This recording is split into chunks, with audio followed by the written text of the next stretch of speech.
Hey guys, what's going on? Welcome to my podcast, Snacks Thoughts. I say again, welcome to my podcast, Snacks Thoughts. And what is my thought for the day? Well, for today's episode, I guess I'll call it, What is Agenda 47? And I'll say it again, what is Agenda 47? Now, for some of you guys, if you haven't heard of it, there's supposedly I think Biden had a plan, or the Democrats had what's known as Project 2025. And Project 2025 is similar to Agenda 47, but except that it's authored by Donald Trump. And this is what he wants to implement should he become the 47th president in the 2024 election. Okay. And, Project 2025 obviously is dealing with things of the, economic policy, education, healthcare, foreign policy, et cetera, et cetera, et cetera. But let me go into Agenda 47. So, what is Agenda 47? Well, basically, it's a manifesto by Donald Trump, and what it does, these are, he didn't specifically say in detail how he's going to work these things out, but these are the areas that it covers. Okay, so this manifesto, it details policy plans, and reforms. Okay, to the economy, executive powers by the president. It also entails foreign policy. It will also cover education. It will cover reforms to or changes in healthcare, immigration.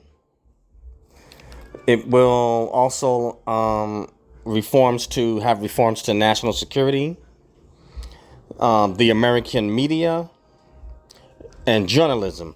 Now, included in Agenda 47 by Donald Trump will be LGBTQ rights, for individuals or that particular group, changes to law enforcement, social issues, and infrastructure planning.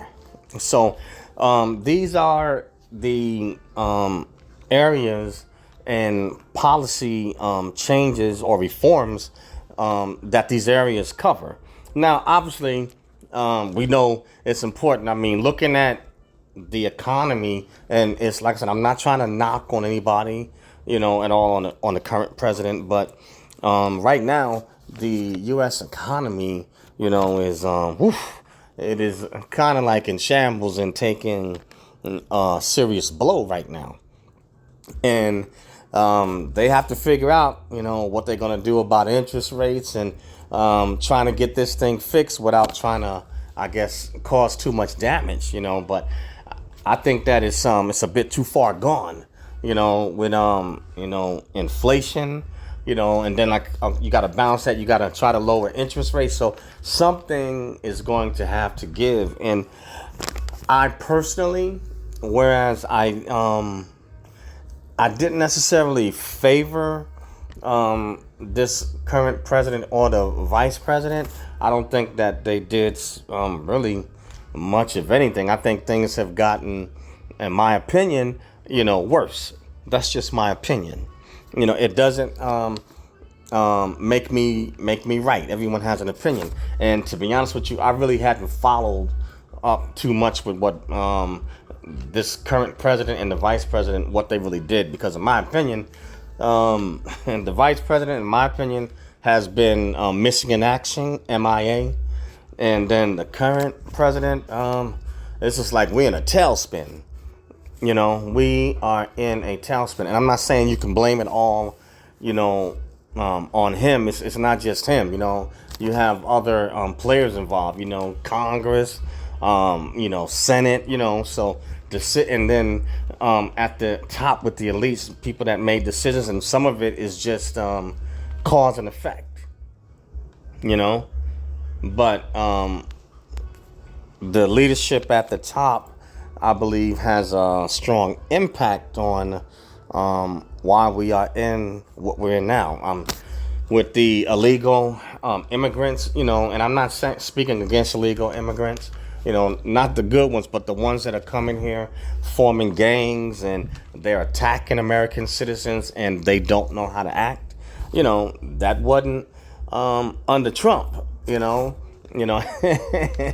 know that Trump was talking about building his wall, and a lot of people were against, Trump building a wall, I guess to keep illegal immigrants out. But when the current president, basically allowed them in, it kind of makes him look bad because you see the problems that it's caused. And taxpayers have to foot the bill for these illegal immigrants. And I'll say it like this: I have no problem with immigration, and even for those that come illegally, as long as they are the good ones, and they really are willing. They came for an opportunity. They're willing to contribute to the society, and they're willing to get naturalized. Not that you're here. Say if you cross the line illegally, okay, you're here. Don't cause any problems. Just contribute to the society, get naturalized, get your green card, get your citizenship, and get on in there, and become an American and contribute and, hold your own, and carry your weight like, every other American citizen. I have no problem with it, but there are going to be some changes that are coming, and unfortunately, man, there's going to be some people that's unfortunately they're going to get hurt in this either way. If the Democrats get Project 2025, or if you get Agenda 47, there's some changes and some cuts that's going to be coming. Believe that. So the social welfare programs and systems, as we know it, there's going to be some cuts. And there's going to be a lot of people that's going to be forced, to get off of it and, get to work, and they're going to have to tow their weight, and if you don't tow your weight, well, I guess you don't eat,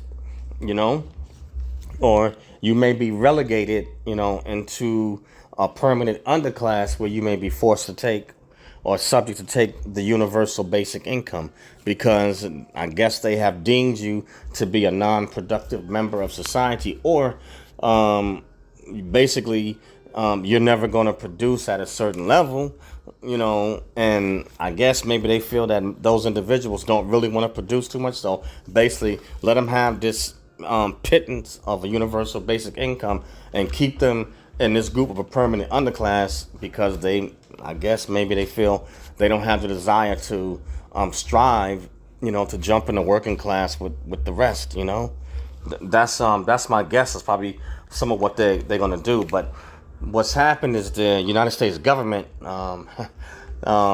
they ain't getting enough taxes, and it's too much weight for the system. So cuts are going to have to be made somewhere. It's unfortunate. My personal opinion, I think that somebody's or the elites and some in government stole, money, and they broke the system when it was working. They broke it by destroying the middle class intentionally in order to issue in a new one. So none of this stuff is by coincidence. But yeah, so social issues. We have a lot of social issues going on in the United States. I mean, it's just getting out of pocket over here, and so he has plans. Obviously to ramp up law enforcement and to make certain policy changes, I guess, to the best of his ability to get things under control, because it's gotten out of pocket. People, robbing, stores, and to the point where certain store chains have decided to shut down their stores. Some Targets, Walgreens, et cetera, in certain places. And what this does, this creates, for some places, If supermarket chains shut down, it creates food deserts. People that may, for the elderly or people that may need their medical supplies. You know, if you're closing down Walgreens or CVS pharmacies, I'm talking about shutting down multiple chains. You know, you're creating deserts. You know, and everybody may not have their own transportation or means to get to other stores. This includes Walmarts too. You know, but I guess some of these stores are in places are being robbed so much that it's no longer cost effective for them to remain open. You know, they can't make a profit because people are stealing, and then because you don't have enough law enforcement, you know, you can't prosecute them unless it's got to be, I believe, above $1,000. You know, but then when you get masses, you know, of them that just rush the store at one time, what are you going to do? You don't have enough security or law enforcement to catch them. So, you know, but yeah, I would say be ready because there's going to be some changes. Certain education benefits, there's going to be some stuff moved around, and they have to figure something out because this country and this society, it cannot continue going at the rate it's going. Else, it will implode or self-destruct. So they got to figure out everything from trying to get the reproductive numbers up, you know, to get men and women to get back to marriage and families. I mean, we have got some issues, and it's one thing if you have these issues with a smaller nation. But when you have these issues with a nation that's more massive or big, like the United States has got about anywhere from 336 to probably 362 million people. So when you take these issues and you bring them on a mass scale, it compounds it. You know, so they have to figure something out. You know, so either way, the next president has his work. You know, him and his cabinet, they have their work cut out for them. You know. But this is just something to stew on. Agenda 47. You know, so you can, you know, check it out. You know, it's out there on Forbes. Just Google it, you know, and I may leave a link for it, you know. But Agenda 47, that's Trump's plan, but very similar to Biden and the Democrats' Project 2025. But there's I think Agenda 47. Trump might have added a few more things that he policies, you know, in there to cover, you know, other areas. But that's all I have for this one, guys. But be ready, 2025. It's gonna be rough, you know. So have your stuff, you know, together and make sure you got a backup, you know. Anyway, that's all I have for this one. And thanks, guys, for listening. And thanks to all my subscribers and followers. I appreciate it. Thank you. The name of this podcast is Snacks Thoughts. That's SNAKZTHOUGHTS, Snacks Thoughts. And you can find this podcast on Spotify, Spreaker, iHeartRadio, iTunes, Google Podcasts, Apple Podcasts, SoundCloud Radio, and a host of social media outlets. Also, I have a YouTube channel called Eric Broadus YouTube. That's EricBroadus. Eric Broadus YouTube. So please also go over there and subscribe to my YouTube channel, Eric Broadus YouTube. Smash that bell to become a subscriber. Leave a comment to like the videos. If you don't like them, leave an unlike. But either way, leave a comment. Love to dialogue, which everyone is entitled to their opinion and to be heard. And you may have additional or a different perspective or other information, you know, on certain topics. But sharing both and join Snacks Thoughts as well. Snacks Thoughts and Eric Broadus YouTube. Push them out and share them with family, friends, enemies, frenemies, bats, dogs, cats, goats, whatever. Push it out and share it, guys, all right? And thank you for getting me. You guys got me close to 37,000 subscribers. Let's push it. Let's get Snacks Thoughts up, all right? Let's do it. And I will be coming back with some other content to include some military content. So stay tuned, guys. Peace out. Later.